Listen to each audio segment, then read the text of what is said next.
Gracias, Señor, por tu amor. Gracias por ese tiempo donde podemos adorarte, donde podemos cantarte, Señor. Y si en algo estamos mal, Padre, por favor, háblanos. Háblanos a través de tu palabra, a través de tu Espíritu Santo. Danos el discernimiento para saber cómo podemos aplicar lo que vemos en las Escrituras, Señor. No queremos vivir un cristianismo falso, no queremos pretender, queremos darte todo lo que te mereces, Señor. Ayúdanos a entender quiénes somos, ayúdanos a entender el propósito que tienes para nuestras vidas. Ayúdanos a ver el poder tan grande que tú tienes, porque muchas veces se nos olvidan. Y ayúdanos a poder vivir en unión como un cuerpo, como una familia, Señor, que las personas nos vean y sepan que somos tus discípulos por el amor que nos tenemos los unos a los otros. Te damos gracias y oramos en el nombre de Jesús. Amén. Quiero comenzar con una historia. Esto fue publicado el 24 de diciembre del 2018 y yo se las voy a leer. Y dice así: el misterio sobre el ganador de $1.500 millones en la lotería de Estados Unidos que no ha reclamado su premio. Las posibilidades de ganar eran apenas una en 302 millones. Y sin embargo, el pasado 23 de octubre, una persona en un pueblo de Carolina del Sur logró acertar los 6 números del juego de Mega Million que otorgaba el mayor premio único en la historia de los Estados Unidos. El billete ganador fue vendido en un pequeño supermercado en la localidad, cuyo propietario afirmó que lo ocurrido era algo bueno para la comunidad. 2 meses más tarde, no obstante, el afortunado comprador del billete aún no ha aparecido a reclamar su premio. ¿Qué ha ocurrido? De acuerdo con las normas del sorteo, el ganador tiene un plazo de 6 meses para cobrarlo. Sin embargo, no se sabe por qué ha dejado transcurrir 2 meses sin irlo a cobrar. Es inusual considerando que se trata de $1.500 millones. ¿Qué harían ustedes? Yo creo que yo iría de una por él, ¿verdad? No me esperaría. Acá hay otra historia. A inicios de este año, una mujer, que ganó unos $560 millones en el juego de Powerball, otro popular sorteo de la lotería, solicitó a un juez la posibilidad de permanecer anónima. Ella quería poder seguir viviendo su vida normal sin ser reconocida como millonaria, con todas las consecuencias que ello acarrea. Sin embargo, la ley de su estado obliga a que su identidad fuera revelada públicamente para poder cobrar el premio. Vemos 2 personas aquí, ambas se volvieron millonarias y tienen a su disposición todo este dinero. ¿Pero por qué les digo esto? Porque muchos creyentes, aunque tenemos a nuestra disponibilidad tantas cosas que Dios nos da, somos como el uno y como el otro. Aunque sabemos que tenemos todo esto, queremos mantenernos en el anonimato como la señora que no cobraba su premio porque no quería ser reconocida como millonaria. Muchos de nosotros no queremos ser reconocidos como creyentes. Nos avergüenza el decir que somos creyentes y muchas veces queremos mantener así en el anonimato. U otros no sabemos lo que tenemos, como el señor que llevaba 2 meses todavía y no había aparecido. Muchos de nosotros aún no sabemos el poder que hay en el Señor y cómo transforma nuestras vidas. Mi oración para este estudio es que nosotros podamos aprender mucho más de Dios profundamente, para que a través de eso entendamos cuál es nuestro llamado como creyentes y vivamos una vida llena de Él y que tenga un propósito. Pero antes de entrar a la lectura, quiero rapidito hacerle un recuento de lo que sucedía. Pablo plantó esta iglesia en Éfeso, lo pueden encontrar en Hechos 19. Decía que esta iglesia había tenido un comienzo increíble. El nombre del Señor estaba siendo proclamado por todo lado. La gente estaba confesando públicamente las cosas malas que hacían. Tanto así que un montón de personas que practicaban brujerías trajeron libros, los amontonaron y los quemaron. ¿Qué comienzo de esta iglesia? En este punto, Pablo escribe una carta a estos creyentes. Se encuentra bajo arresto domiciliario en Roma. Cuando comienza a recibir visitas, porque en este punto todavía podía recibir visitas, escuchaba lo que estaba sucediendo en la iglesia de Éfeso. Y ahorita vamos a ver qué les dice. Y a través de eso, a través de esas personas que recibían información de lo que sucedía, enviaba mensajes, enviaba instrucciones a estas iglesias y les decía ciertas cosas. Y Pablo desde Roma hacía eso. Escuchaba el reporte de lo que sucedía, se alegraba, pero también les decía a ellos, manténganse la fe, hagan estas cosas. Entonces, ya entrando a la Escritura, conociendo ese contexto, vamos a leer y después vamos a empezar a estudiar renglón por renglón lo que dice la palabra. El espíritu de sabiduría y revelación. Estamos en Efesios 1 del 15 al 23. Por esta causa también yo, desde que supe de la fe de ustedes en el Señor Jesús y del amor que ustedes tienen para con todos los santos, no ceso de dar gracias por ustedes al recordarlos en mis oraciones, para que el Dios de nuestro Señor Jesucristo, el Padre de gloria, les dé el espíritu de sabiduría y de revelación en el conocimiento de Él. Pido también que Dios les dé la luz necesaria para que sepan cuál es la esperanza a la cual los ha llamado. Ahorita vamos a leer un poco más ahí. Cuáles son las riquezas de la gloria de su herencia en los santos y cuál la supereminente grandeza de su poder para con nosotros, los que creemos según la acción de su fuerza poderosa, la cual operó en Cristo y lo resucitó de entre los muertos y lo sentó a su derecha en los lugares celestiales, muy por encima de todo principado, autoridad, poder y señorío, y por encima de todo nombre que se nombra, no solo en este tiempo, sino también en el venidero. Dios sometió todas las cosas bajo sus pies y lo dio a la iglesia como su cabeza, como la cabeza de todo, pues la iglesia es su cuerpo, la plenitud de aquel que todo lo llena a plenitud. Aquí vemos a Pablo alegrándose de ver lo que estaba sucediendo en esta iglesia. Pero hay algo muy común que vamos a notar en las otras cartas. Y yo les voy a dar las escrituras para los que les gusta tomar nota, apúntenlas. Voy a ir pasando rapidito porque tenemos bastante escritura. Y quiero que tomen nota para que ustedes después la busquen. Romanos 1:8, esta carta se la escribe a los romanos. Dice, primeramente doy gracias a mi Dios por medio de Jesucristo respecto a todos ustedes, porque su fe es proclamada en todo el mundo. Esto es a los romanos. Primera de Corintios 1:4, siempre doy gracias a Dios por ustedes, pues Él en Cristo Jesús les ha dado su gracia. Vemos que Pablo prácticamente usa el mismo tipo de apertura en las cartas a estas iglesias. Filipenses 1, 3 y 4. Doy gracias a mi Dios cada vez que me acuerdo de ustedes en mis oraciones por su comunión en el Evangelio desde el primer día hasta ahora. A los Colosenses dice que oramos y damos gracias por ustedes porque hemos oído de su fe en Cristo Jesús y del amor que tienen por todo el pueblo de Dios. Y última, Primera de Tesalonicenses 2:3. Dale gracias en nuestras oraciones de la obra de su fe, del trabajo de su amor y de la perseverancia de su esperanza en nuestro Señor Jesucristo. Pablo se alegraba de ver el trabajo del Espíritu Santo en todas estas iglesias. Y había algo muy parecido en cada comienzo de sus cartas. Y él sentía esa alegría de saber cómo el Señor estaba cambiando a estas personas, lugares que de pronto pudo visitar, pudo abrir algunas iglesias y empezó a ver cómo la comunión de las personas el cuerpo de Cristo empezaba a unirse.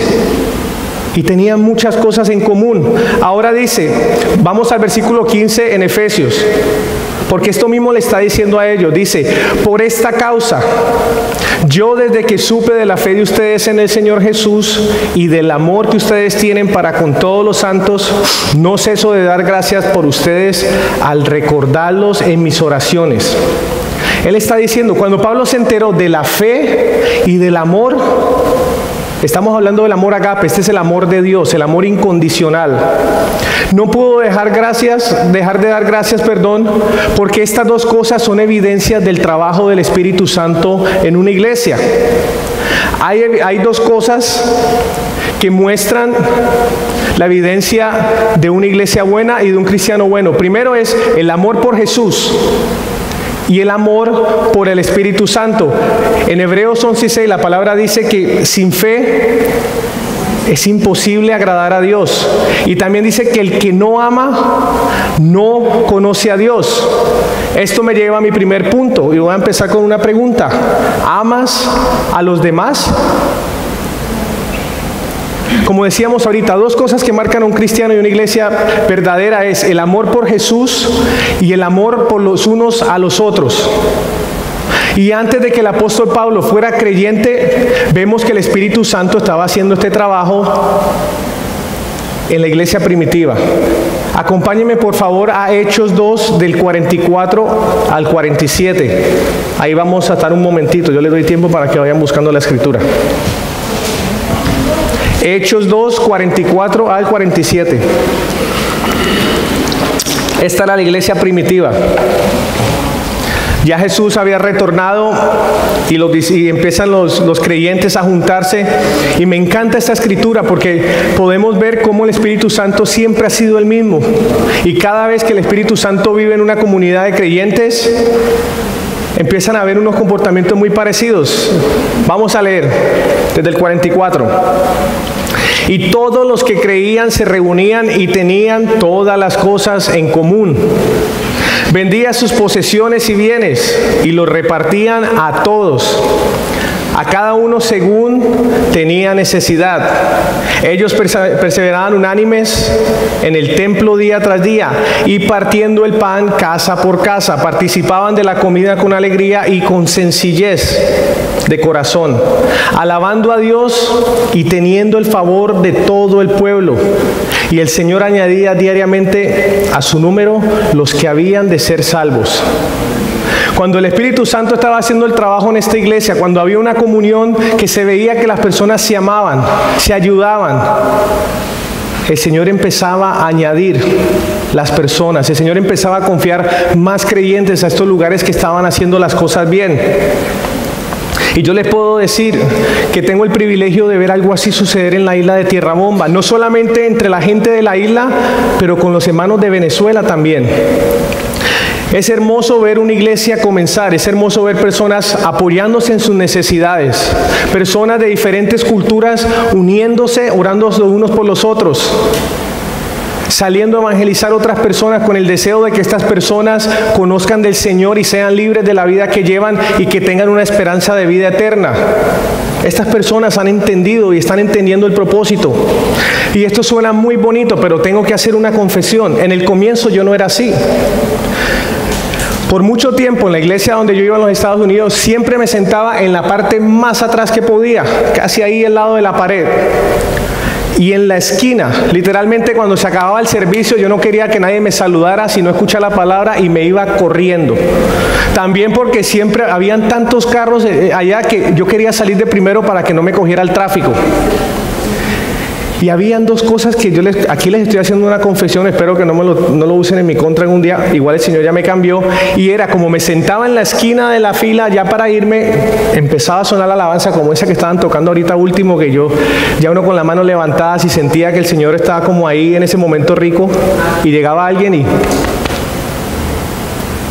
y lo miraba y me daba una cosa por dentro. Yo decía, ay, ¿cómo me vas a interrumpir? Y yo decía, yo estoy con mi momento con el Señor, pero me tocaba en el hombro y me molestaba. Otra, durante la prédica, cuando estaba dando la prédica y empezaba la persona de lado, ¿qué escritura era? ¿Dónde es que? Y me desconcentraba. Entonces, tengo que confesar que, bueno, algunos de ustedes se puedan identificar con eso. No sé si era solamente yo, pero a mí me pasaba eso. Y un día, a través de la palabra y la sabiduría del Espíritu Santo, el Señor me confrontó en esa área y me di cuenta lo equivocado que estaba. Por favor, acompáñenme a 1 de Juan 4, 20 al 21. Primera de Juan 4, 20 al 21.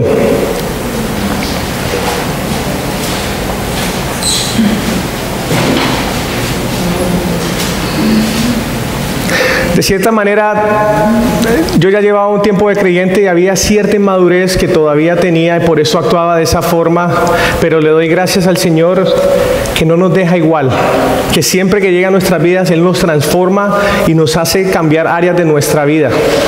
Y mira lo que dice 1 de Juan 4, 20 al 21.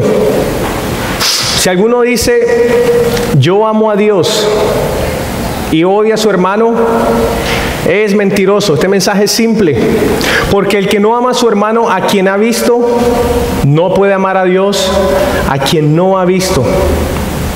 Y tenemos este mandamiento de parte de Él, El que ama a Dios, ame también a su hermano. Y no era que yo odiara a la gente, pero sí me molestaban ciertas cosas y sí era como un poquito irritante. Pero vamos a ver que a esta misma iglesia en Éfeso, a la cual Pablo le estaba aplaudiendo y le estaba diciendo, oro por ustedes, le doy gracias al Señor por su amor. En Apocalipsis 2, de 2 al 4, estábamos cantando cierta parte de esa canción ahorita. Esta iglesia que comenzó tan fuerte, esta iglesia que se amaba, que estaban tan radicales por el Señor, su amor comenzó a caer. Dice en Apocalipsis 2, de 2 al 4, no vayan allá, yo se la leo rapidito. Conozco tus obras, tu perseverancia, no puedes soportar a los malos, has puesto a prueba todo lo que dicen los apóstoles y no lo son. Estaban haciendo todo bien. Y dice, sin embargo, tengo en contra de ti que has abandonado tu primer amor. Y eso nos puede suceder a nosotros.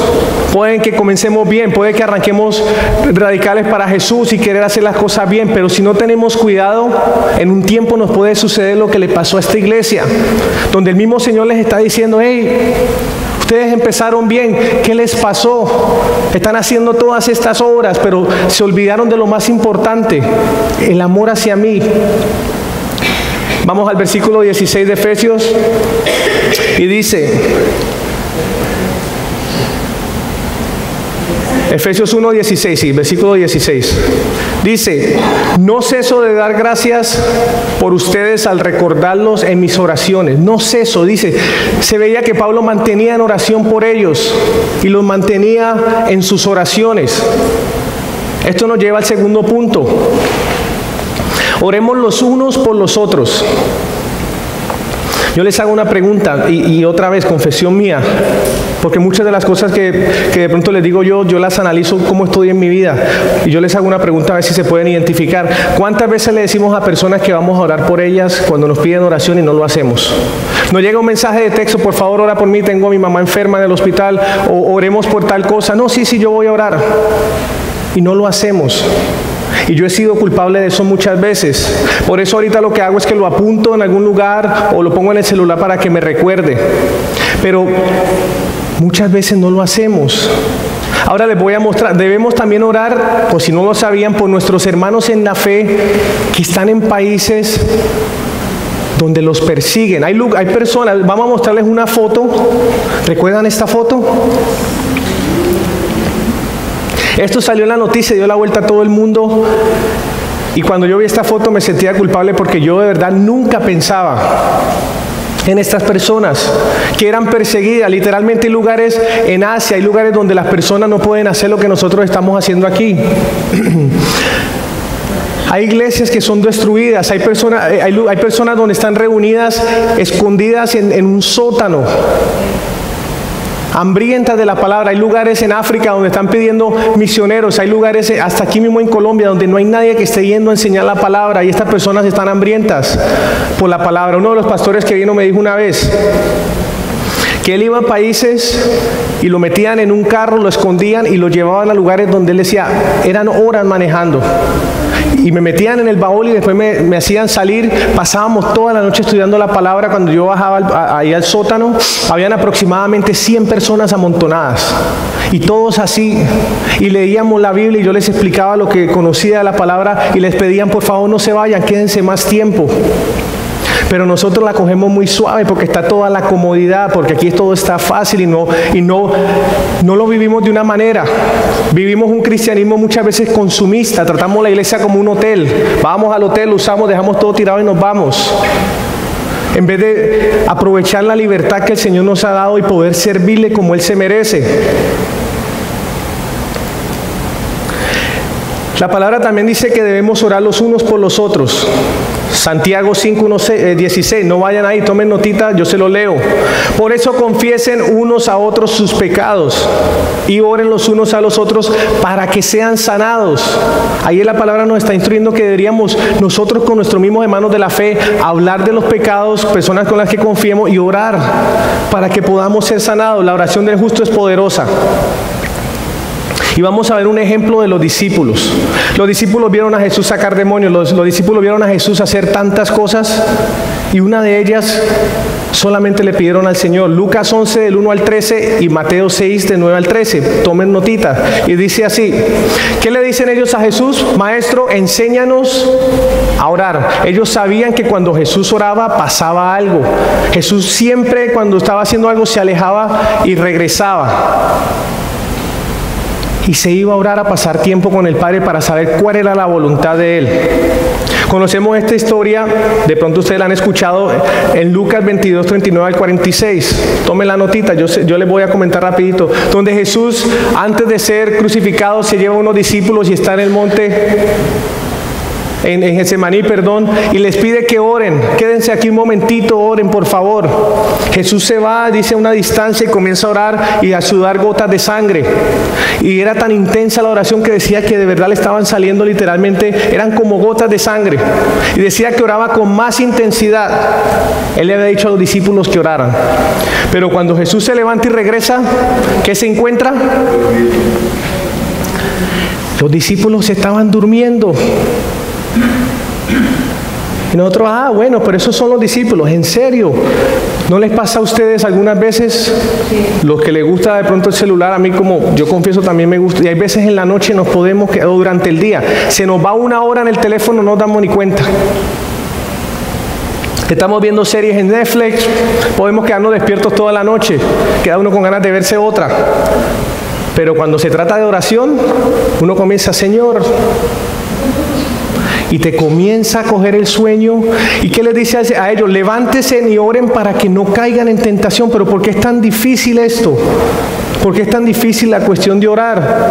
Y si uno empieza a desarrollar esa práctica de orar por personas, se empieza a dar cuenta del poder que hay en la oración. No lo usamos porque de verdad no creo que muchas personas sepan el poder que hay en la oración, ¿verdad? En el versículo 17, en Efesios, vamos a seguir. Esta es la parte principal de la oración de Pablo. Aquí dice, primero dice que está dando gracias, pero aquí entramos en la parte clave. Para que el Dios de nuestro Señor Jesucristo, el Padre de gloria, les dé el espíritu de sabiduría y revelación en el conocimiento de Él. ¿Pero con qué motivo? Porque ¿para qué nosotros necesitamos este espíritu de revelación y conocimiento de Él? Acompáñenme por favor a Efesios 4 del 12 al 13, ahí está cerquita, solamente tienes que voltear la página. Y aquí nos va a dar la respuesta sobre para qué es ese espíritu de revelación y conocimiento. Estamos en el 12, ¿verdad? De Efesios 4, de 12 al 13. A fin de capacitar a los santos, nosotros los creyentes. Ese espíritu de revelación es para que nosotros los creyentes seamos capacitados para la obra del ministerio, para la edificación del cuerpo de Cristo, hasta que todos alcancemos la unidad de la fe y del conocimiento del Hijo de Dios, hasta ser un hombre de plena madurez, hasta la medida de la estatura de la plenitud de Cristo. Ese espíritu de conocimiento, que ahorita vamos a entrar un poquito más en eso, a través de que empezamos a leer la palabra y el Espíritu Santo nos comienza a cambiar, comienza a unir creyentes. Listo, sabes que eres salvo, pero no termina con nosotros. Dice, para la edificación de la iglesia, para la obra del ministerio.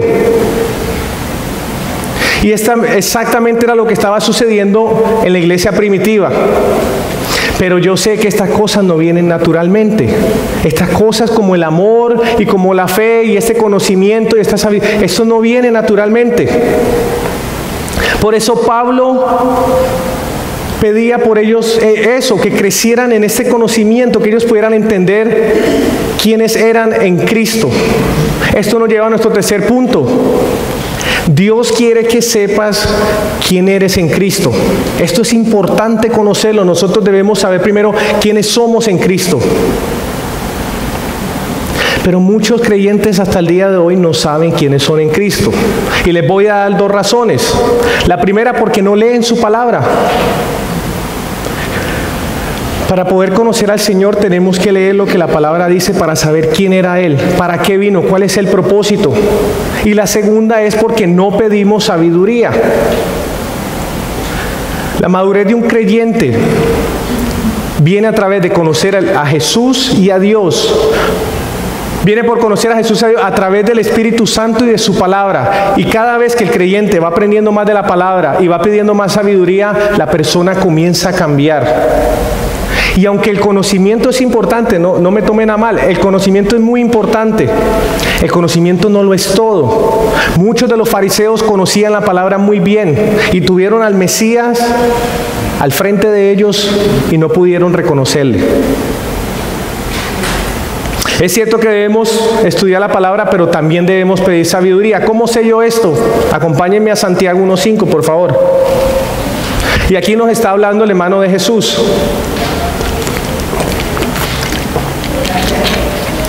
Santiago 1:5.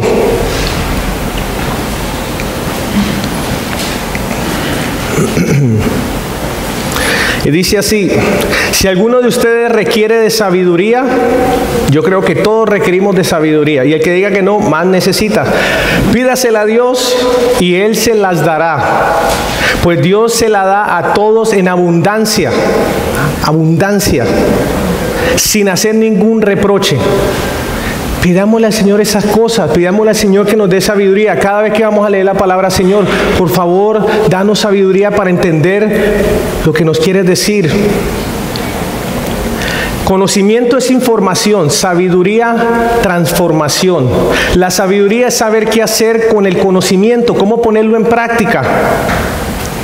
Por eso es tan importante pedirle al Señor esa sabiduría. Y en el versículo 18, seguimos con la oración de Pablo, volvamos a Efesios 1:18, perdón. Dice: pido también que Dios les dé la luz necesaria para que sepan cuál es la esperanza a la cual los ha llamado. Pablo compara esta luz, o algunas traducciones dicen los ojos del corazón, como si fuera que los ojos fueran abiertos, como cuando le quitas un velo a algo. Y yo me pregunto algo siempre: ¿por qué si se está predicando el mismo mensaje, hay personas que responden al mensaje y hay otras que no? Porque hay personas que sí responden al mensaje y cuando escuchan la palabra le piden al Señor sabiduría y aplican lo que se está enseñando, y porque hay otras que no. Primera de Corintios 2:14 nos dice: pero el hombre natural no percibe las cosas que son del Espíritu de Dios, porque para él son una locura. Y tampoco las puede entender porque tienen que discernirse espiritualmente. Sin el Espíritu Santo es imposible discernir las cosas de Dios. Simplemente va a ser una cantidad de información, pero no va a transformar tu vida. Es el Espíritu Santo el que trae la luz a la palabra. Hay momentos cuando, yo no sé si les ha pasado, pero estamos leyendo la palabra y sucede algo que nos quedamos como que, yo nunca había visto esto. Yo necesito, como me sucedió a mí cuando yo antes me molestaban ciertas cosas de las personas, pero cuando llegó el momento donde el Espíritu Santo me abrió los ojos y me di cuenta lo equivocado que estaba y por qué me molestaba yo cuando habían otras personas que también estaban viniendo a adorar al Señor. De pronto yo tenía que buscar el asiento del medio, no el de la esquina. Y después de ahí comencé a sentarme en la mitad. Ya sabiendo quiénes somos, nos lleva al cuarto punto. Dios quiere que conozcas la esperanza de su llamado. Todos tenemos un llamado. ¿Cuál es la esperanza de su llamado? Buscar la vida eterna, no solo para nosotros, sino para los demás. Si este mensaje nosotros lo recibimos y cambiamos y el Evangelio muere con nosotros los creyentes, perdimos la oportunidad y dejamos cantidades de personas por fuera con la posibilidad de conocer el Señor. Por eso el Señor envía a sus discípulos a ir a las naciones, a predicar el Evangelio, para que ellos conozcan estas cosas y puedan vivir acorde a ellas. Y en Filipenses 3:14, no vayan allá, yo se lo leo, Pablo habla de esto y mira cómo se refiere: prosigo a la meta, al premio del supremo llamamiento de Dios en Cristo Jesús. Segunda de Timoteo 1:9, quien nos salvó y nos llamó con llamamiento santo, no conforme a nuestras obras, sino según al propósito suyo y la gracia que nos fue dada en Cristo Jesús antes de los tiempos de los siglos. Hebreo 3:1. Por lo tanto, hermanos santos, que tienen parte del llamamiento celestial, consideren a Cristo el apóstol y sumo sacerdote de la fe que profesamos. Y Pablo comienza a decirle a ellos: tenemos un llamado y tenemos que luchar como una persona que está corriendo una carrera para llegar a la meta. Y tenemos que animar a las otras personas, compartir el evangelio para que el Espíritu, y orar por ellos, para que el Espíritu Santo haga su trabajo en las personas. Y en el versículo 18, Efesios 1:18, ahí sigamos en la lectura de hoy, nos empieza a hablar Pablo, dice: ¿cuáles son, ora para que ellos sepan cuáles son las riquezas de la gloria de su herencia en los santos? En el versículo 11, la semana pasada, Santi hablaba de la herencia. Y un ejemplo que me dio mucha risa, el de Bill Gates, que si lo adoptaba ya se iba a llamar Santiago Gates, dice. Y en ese entonces él estaba hablando de la herencia que había para nosotros. Pero si leemos bien, leamos una vez más, dice: ¿cuáles son las riquezas de la gloria de su herencia? Su significa la herencia de Dios en los santos. Quiere decir que nosotros somos la herencia de Dios. Quiere decir que Él nos ve a nosotros como su tesoro. Él no nos trata a nosotros por lo que éramos antes. Imagínense si nos tratara por lo que éramos antes. Él nos ve a nosotros por lo que vamos a hacer más adelante cuando estemos. Y nos considera a nosotros su tesoro. Nos considera su herencia. En Apocalipsis habla de que va a haber una gran multitud. De todos lados, de todas partes, toda raza. Y todos vamos a estar adorando al Señor.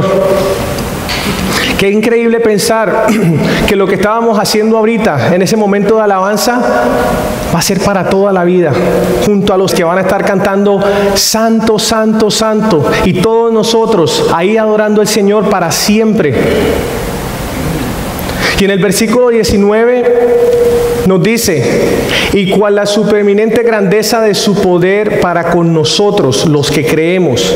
El poder para con nosotros los que creemos, según la acción de su fuerza poderosa, la cual operó en Cristo y lo resucitó entre los muertos. Quinto punto: el poder de Dios no tiene límites. Yo les voy a contar una historia interesante. Ayer me preguntaban y me decían: ¿eso sí fue verdad? Yo tengo personas que son testigos que sí fue verdad. Nosotros tuvimos el privilegio de recibir al vicepresidente de los Estados Unidos aquí mismo en este salón.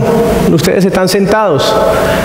Un día normal estábamos trabajando en la oficina y llega este señor un poquito serio, se le notaba su seriedad, agente secreto de los Estados Unidos, del servicio secreto, y nos dice: es que alguien de los Estados Unidos quiere venir porque quiere reunirse con las personas venezolanas para escuchar sus testimonios de lo que está sucediendo. ¿Será que nos pueden prestar la iglesia para hacer esa reunión? Nosotros dijimos: bueno, a Santiago sí. Al otro día llegaron un montón, eran como 20, todos con sus trajes, sus gafas, todos serios. Estas cosas uno las ve en las películas. Yo veía películas, yo me sentía como los hombres de negro en vivo. Y sabíamos ya quién venía. Cuando yo salgo en la mañana habían cerrado hasta más allá del Carulla, cerraron todo esto. Empecé a escuchar helicópteros. En el techo habían personas, esto estaba rodeado del ejército de Colombia, policía, eso salió hasta en las noticias. Llegan todos estos hombres con perros oliendo todo lado. Yo vivía aquí al lado, se metieron al cuarto, olfatearon todas las Biblias, todo lo estaban olfateando. Y empezaron a salir todas las personas. Y cuando yo iba a salir me dice: necesito abrir esta puerta. Como yo tenía las llaves de toda la iglesia y hay llaves por todas las puertas, le dije yo: bueno, aquí están las llaves. Y las cogió y me dice uno de ellos: ¿y yo qué hago con todo esto? Me dice: ayúdame. Tengo que decirles que yo trabajé para el servicio secreto de los Estados Unidos por un día. Y yo fui el único que no sacaron. Y vi todo el movimiento. Lamentablemente no me pagaron. Todavía no me ha llegado mi cheque. Pero increíble ver todo lo que hacían por proteger a un solo hombre. Después entró el Señor y estos manes eran todos estresados con su mano aquí. Y se movía a él y alguien se le acercaba y se venían tres y lo seguían. No le quitaban el ojo de encima. Y dentro de mí yo pensaba, wow, eso es poder. Este señor tiene un poder. El carro presidencial parqueado afuera, el carro antiexplosivos allá, todo esta cuadra, es una locura. ¿Verdad que a veces uno dice, y cuando uno ve una persona de estas tan importante, este señor podía haber sido el presidente de los Estados Unidos y se muriera el otro? Y tener una persona así, uno decía, este señor tiene poder. Pero todo depende cómo nosotros veamos el poder, porque ahorita les voy a mostrar un video que va a hacer ver el vicepresidente, el poder de él se va a ver chiquito, porque nosotros no vemos a Dios por lo que es muchas veces, y hay muchas veces nosotros limitamos a Dios por lo que creemos que Él es en nuestra mente. Pero les voy a mostrar un video, y prácticamente este video lo que se trata es la proporción de los planetas y las estrellas que están en el universo. Entonces los voy a llevar, abróchense sus cinturones porque los voy a llevar en un viaje por el universo en un momentito. ¿Listo?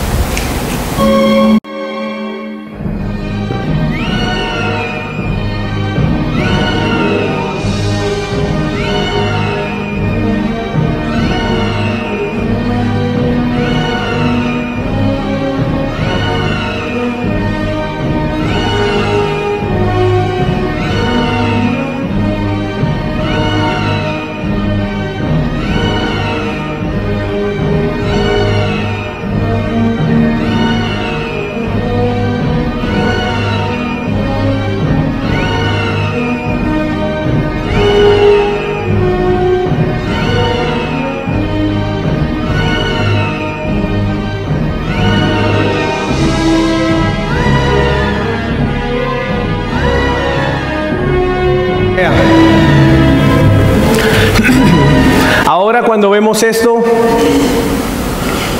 y lo que les acabo de hablar ya de pronto se les olvidó. Esto es poder. La palabra dice que Dios creó el universo con una palabra, uno, verso, palabra. Con una palabra creó todo esto. Afuera hay cosas increíbles a los que les gusta de pronto las estrellas y los planetas. Nosotros somos tan pequeñitos comparado al universo, y eso que no estamos hablando de las galaxias, eso es solamente tamaños de estrellas. Y empezamos a ver la historia que les conté ahorita, como el poder del vicepresidente se puso más chiquito. Pero esto no es todo, hay más poder todavía. ¿Cómo así? Sí, miren lo que nos dice en el versículo 19, dice, la cual operó en Cristo. Perdón, según la acción de su fuerza poderosa, la cual operó en Cristo y lo resucitó de entre los muertos. Acompáñenme a Romanos 1:8. O sea que lo que nosotros consideramos poder depende cómo lo veamos, porque el poder de un hombre no es nada comparado al poder que tiene Dios, que demostró en su creación. Antes todo el mundo miraba los planetas y decía, los que no conocían de un Dios adoraban el sol, veían ese poder y hacían dioses de eso. Pero ahorita nosotros que conocemos lo que sucedió sabemos cuál es el verdadero poder. Y dice que Dios muestra ese poder cuando resucita a Jesús de los muertos. ¡Qué increíble! Acompáñenme a Romanos 8:11 y les voy a mostrar algo más increíble. El Espíritu de Dios, quien levantó a Jesús de los muertos, vive en ustedes. Y así como Dios lo levantó a Cristo de los muertos, les dará vida a sus cuerpos mortales mediante el mismo Espíritu que viene en ustedes. Yo no sé si a mí yo veo esto y me da de todo. Es como que ese Espíritu, el que levantó a Jesús, vive dentro de mí. Que antes éramos como zombies caminando por ahí, muertos en vida. Y llega el Espíritu del Señor y nos da vida. Y dice que ese poder vive en nosotros. Y ese poder es el que cambia personas. Y ese poder es el que hace que personas que antes tenían adicciones entreguen su vida a Cristo. Familias que se estaban destruyendo regresen. Y que comience a haber una unión como un cuerpo. ¡Qué increíble poder! Nosotros no entendemos de verdad el poder de Dios. Versículo 20 y el 21, primera de Efesios, seguimos ahí. No solo eso, dice, y lo sentó a su derecha en los lugares celestiales, muy por encima de todo principado, autoridad, poder y señorío, por encima de todo nombre que se nombra, no solo en este tiempo, sino también en el tiempo venidero. El lado derecho es un lugar de honor, un lugar de amistad, de confianza y de autoridad. Sobre todo nombre que se nombra. El nombre de Jesús es tan controversial que hay gente que está dando su vida por Él y no lo niega.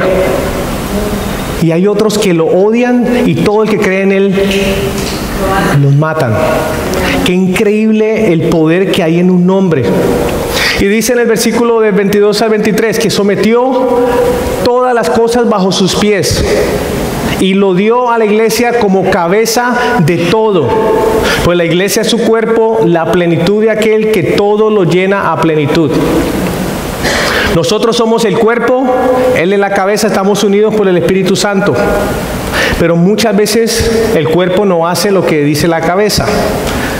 Si yo en este momento me quiero ir a comer un dedito de queso con un café, la cabeza lo piensa y después mi cuerpo va para allá y lo compra. Y la palabra tiene muchas instrucciones, qué es lo que debe hacer el cuerpo de Cristo, y nosotros como el cuerpo no lo hacemos. Entonces, ¿qué estamos haciendo mal y cómo debemos nosotros empezar a cambiar la manera que estamos viviendo como iglesia? Que el Espíritu Santo nos una a nosotros por lo que Él le ha dicho a través de su palabra, que se vea la diferencia en nosotros los creyentes. No solamente por los que estamos aquí y cerrarnos en un edificio, sino la gente que está afuera, que está muriendo, pero otras iglesias como la familia de Tierra Bomba. ¿Cómo podemos unirnos todos en el cuerpo de Cristo? Y ahorita les voy a cambiar un poquitito el tema porque esto va a conectar lo que estamos hablando. Esto lo vi en un pastor de Estados Unidos, me gustó mucho y yo creo que va perfectamente con el estudio de hoy. Y se llama las lamininas. Las lamininas son un grupo de glucoproteínas de elevada masa molecular que forman parte de la lámina basal, asociadas con otras proteínas como el colágeno, entactina, fibronectinas, y hay otros nombres que no puedo ni pronunciar. Su función, esta es la parte más importante, su función sería la de anclar las células a la lámina densa, pues tiene sitios de unión para moléculas. Prácticamente, le resumo, esto es lo que saqué del internet. La función de esta proteína es mantener unidas las células del cuerpo y los órganos. Esta proteína es la que coge nuestro cuerpo y lo une. Y todo es lo que une todo.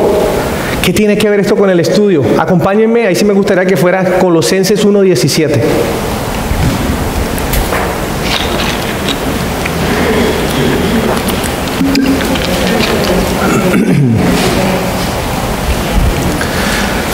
Esta proteína es la que hace que no nos desparramemos prácticamente y la que hace que todo se una. Colosenses 1:17 dice: y Él es antes de todas las cosas, estamos hablando de Jesús, y todas las cosas en Él se subsisten. Todo subsiste a través de Jesús. Jesús es el que hace a través del Espíritu Santo que todo el cuerpo de Cristo se una prácticamente la misma función que tienen estas proteínas. ¡Qué increíble! Pero esto no es lo más increíble de todo. La ciencia le ha tomado una foto con un microscopio eléctrico a esta proteína y para nuestra sorpresa, miren la forma. Esta información la pueden encontrar en el internet, pongan laminina y les va a dar lo que dice. Qué increíble que esta molécula que une el cuerpo todo, podía haber sido otra forma, qué detallado es el Señor, tanto en su poder afuera como dentro de nosotros. Y para ellos, esto fue lo que encontraron. Al lado, ven la foto, ellos dibujaron la foto así, es una cruz. Y es eso lo que nos une a todos nosotros como creyentes. Padre, cuánto amamos tu palabra, cuánto te agradecemos por todo lo que has hecho, Señor, por nosotros. Cuánto te amamos, Señor. Ayúdanos a vivir una vida con sentido, Señor. a que no nos estemos peleando, hermanos, en la fe por política, más bien que podamos unirnos en oración, porque tú eres el único que puedes cambiar, Señor, países, continentes, todo. Tú de verdad eres el que tiene el poder. Cámbianos, Padre, únenos como tu cuerpo. Pon el anhelo, pon la carga en nuestro corazón para ir a lugares que nadie quiere ir, a predicar tu evangelio, a que otras personas conozcan de ti, para que tengan esperanza de vida eterna. Te amamos y oramos en el nombre de Jesús. Amén.